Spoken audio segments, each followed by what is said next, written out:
Hyères est une commune du Var, dans le sud-est de la France, qui possède un territoire exceptionnel. Nous avons en effet ici un panorama qui nous offre la terre, la mer, les îles d'Hyères. Ici nous nous trouvons sur la colline du château, à 198 mètres d'altitude. Et de ce point de vue, nous avons un panorama à 360 degrés sur toute la commune, allant de la campagne jusqu'à la mer. De cette colline du château, on peut en fait contempler 2400 ans d'histoire, puisque sur le littoral, nous avons la première implantation humaine organisée avec le site archéologique d'Olbia. Et puis ici, sur cette colline, au Moyen-Âge, les seigneurs de Fos y ont installé leur château. Si les seigneurs de Fos ont choisi cet endroit, c'est bel et bien parce qu'il leur permettait d'observer tous les alentours, de se défendre et de protéger le territoire. C'est au XIe siècle que les seigneurs de Fos installent leur château sur cette colline. Ils avaient reçu ce vaste territoire du comte de Provence en récompense pour avoir chassé les Sarrasins du massif des Maures. Ensuite, au XIIIe siècle, le château est passé dans les mains du comte de Provence, Charles d'Anjou, qui a racheté l'ensemble des droits sur ce territoire. C'est lui qui a fait prospérer la ville, notamment grâce au commerce du sel, et qui a permis le développement de la ville médiévale. Ce château était devenu une des places fortes les plus importantes de Provence. C'est pourquoi au XVIIe siècle, Louis XIII décide de le démanteler pour éviter toute contestation. Il le fait détruire et aujourd'hui, nous n'en conservons que des vestiges. De ce point de vue, grâce à cette table d'orientation, on peut observer le panorama qui se présente devant nous. Vous avez notamment le Salin des Pesquiers avec la presqu'île de Gien, la colline de Costebelle, les îles d'Hyères, Porquerolles et un peu plus loin Porquerolles, et puis à l'est, les vieux salins, qui sont les plus anciens salins de la ville. À nos pieds, on peut observer la ville historique que nous visiterons dans un instant.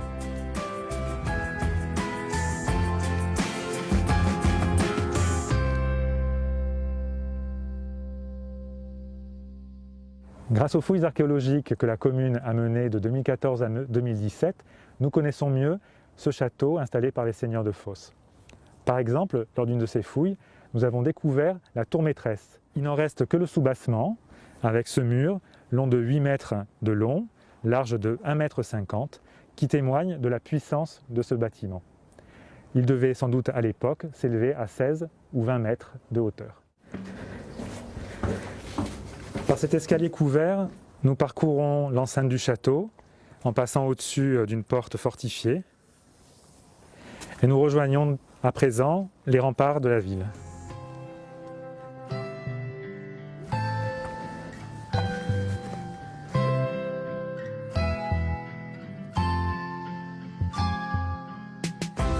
Au XIIIe siècle, lorsque Charles d'Anjou récupère la ville d'Hyères, il en fait une ville comtale. Il agrandit le château pour en faire une des places fortes les plus importantes de Provence. C'est aussi de cette époque que date le rempart de la ville, qui démarre ici et qui se prolonge plus au sud. Ce rempart du XIIIe siècle est jalonné de différentes tours que l'on appelle à gorge ouverte, c'est-à-dire qu'elles sont volontairement construites avec seulement 3 murs. Cela permettait ainsi, lorsque la tour était prise, d'éviter que l'assaillant puisse s'y barricader. On observe bien dans cette tour le dispositif défensif. À chaque niveau, une meurtrière permet ainsi de tirer sur les assaillants.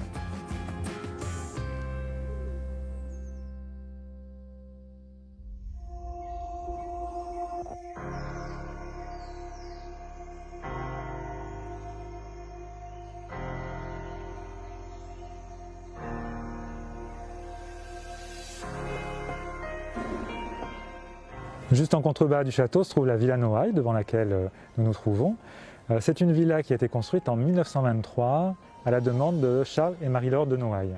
Ces deux aristocrates parisiens ont reçu ici à Hyères un terrain en cadeau de mariage et ils décident de faire appel à un architecte, Robert Mallet-Stevens, pour leur construire une petite maison de villégiature. Et en fait, de 1923 à 1933, la maison ne va cesser de s'agrandir, ajoutant au bâtiment principal une piscine, un squash, des chambres pour recevoir les amis et notamment de nombreux artistes. Aujourd'hui, c'est un lieu emblématique de la ville qui accueille de nombreuses expositions et en particulier organise chaque année le Festival international de la mode à Hyères. Au-dessous de la Villa Noailles, nous pouvons visiter le jardin Saint-Bernard. C'est un jardin remarquable, tout en terrasse et en restanque, où sont plantées de nombreuses espèces méditerranéennes et exotiques.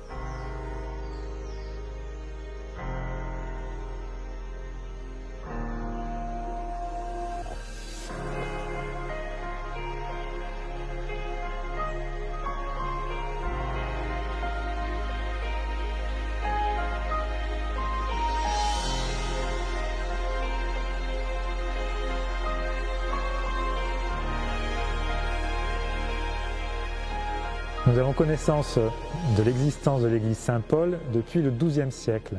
En 1221, elle devient l'église paroissiale de la commune. C'est donc un des bâtiments médiévaux les plus anciens de notre ville. Au départ, elle a été construite dans le sens est-ouest.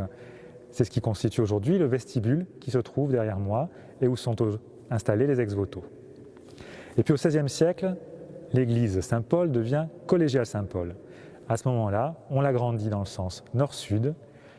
La collégiale est caractéristique du style gothique, avec de grandes élévations et des baies qui sont ouvertes vers le nord.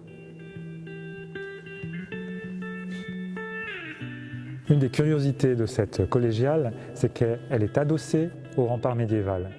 Par ce passage, nous pouvons entrer dans une tour du XIIIe siècle, où sont encore visibles notamment les latrines. La collégiale Saint-Paul abrite aujourd'hui une des collections d'ex-voto les plus importantes de Provence. 433 ex-voto sont conservés ici. Il s'agit de petits tableaux qui ont été offerts en remerciement d'un vœu exaucé.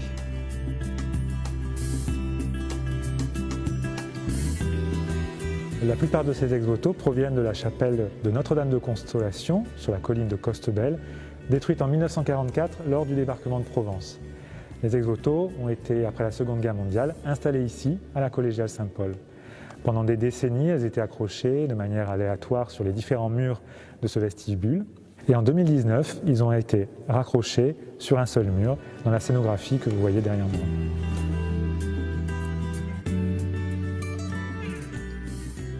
L'ex-voto le plus ancien conservé ici date de 1613 et le plus récent a été offert en 2001. Cet ex-voto représente une action de grâce, c'est-à-dire que c'est un personnage, sans doute un noble qui porte une épée sur son côté et qui s'adresse ainsi à la Vierge et à l'enfant.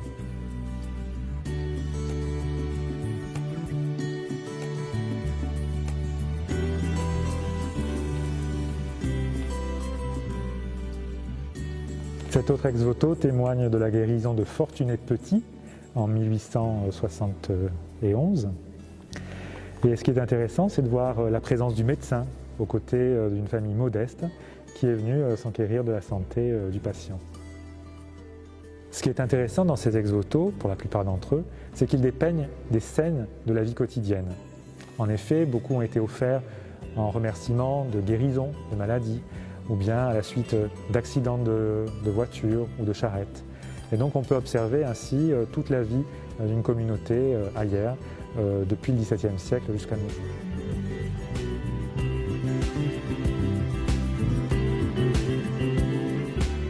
Après la collégiale Saint-Paul, je vous propose de découvrir la tour des Templiers. Pour y aller, nous allons traverser le lavoir du XIXe siècle. Ce lavoir a été construit en 1888 à l'emplacement de l'ancien cimetière de la collégiale Saint-Paul.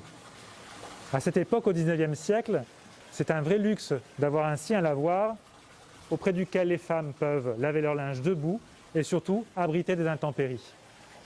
Ça a été pendant toute cette période-là un vrai lieu de sociabilité où les gens se réunissaient, venant de tout le centre ancien pour laver son linge.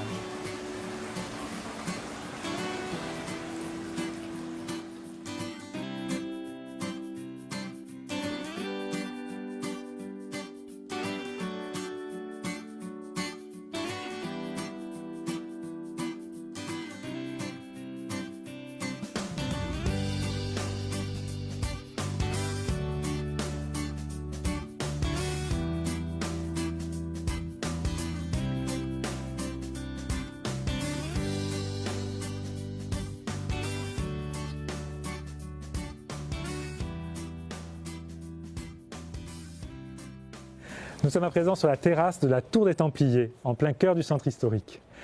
Cette tour des Templiers a été construite au XIIe siècle par l'ordre des Templiers. Alors c'est un bâtiment qui est assez curieux par son architecture, puisque au rez-de-chaussée nous avons les vestiges d'une chapelle, au premier étage une salle de garde, et puis cette terrasse ici qui permettait d'avoir un panorama complet sur la plaine. Vous remarquerez qu'aujourd'hui on peut accéder du premier étage vers la chapelle par un escalier. Or, à l'époque, on ne pouvait accéder au premier étage que par l'extérieur.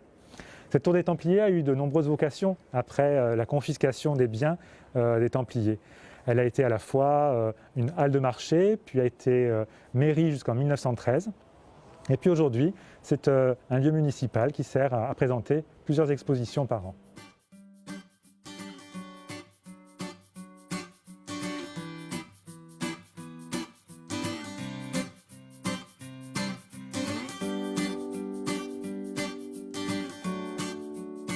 À présent, on se dirige vers la place de la République et l'église Saint-Louis. Et pour cela, nous allons emprunter les rues du Parcours des Arts. Vous pourrez y trouver une trentaine de boutiques, d'ateliers, de créateurs et d'artisans d'art qui vous feront découvrir leur savoir-faire.